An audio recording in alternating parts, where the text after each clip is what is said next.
নমস্কাৰ, মোৰ নাম প্ৰহ্লাদ ৰয়। মই অসম পুলিচৰ AB কনষ্টেবলত চাকৰি পাইছোঁ। আৰু প্ৰথমতে মই আমাৰ মুখ্যমন্ত্ৰী ছাৰলৈ ধন্যবাদ জনাইছোঁ। তেখেতক আমি ঘৰুৱা ভাষাত আমি মামা বুলি কওঁ। তেখেতক আমি বহুত ধন্যবাদ জনাইছোঁ, শুভেচ্ছা জনাইছোঁ ছাৰলৈও।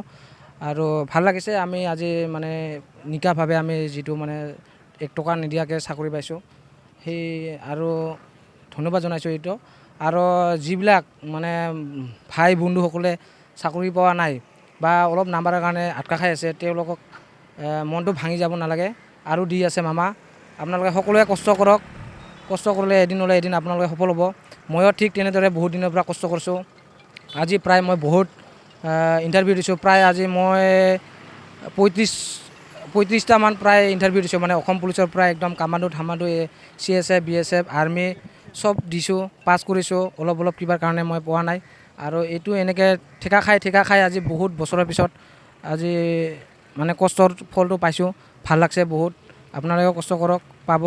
আৰু যিবিলাকৰ ল'ৰা ছোৱালীৰ মা বাপাকে দুখ কৰি আছে, দুখ কৰিব নালাগে। আপোনাৰ ল'ৰা ছোৱালীবিলাকক পঠাই দিয়ক, ফিল্ডলৈ পঠাই দিয়ক, তেওঁলোকক কষ্ট কৰিব দিয়ক। আৰু কষ্ট কৰিলে তেওঁলোকে ভালকৈ আৰামছে ধুনীয়াকৈ চাকৰি পাই যাব। কষ্ট কৰিলে মানে পাবই, তাৰ কষ্টৰ ফল যিটো সেইটো পাবই, মানে প্ৰাপ্যটো পাবই।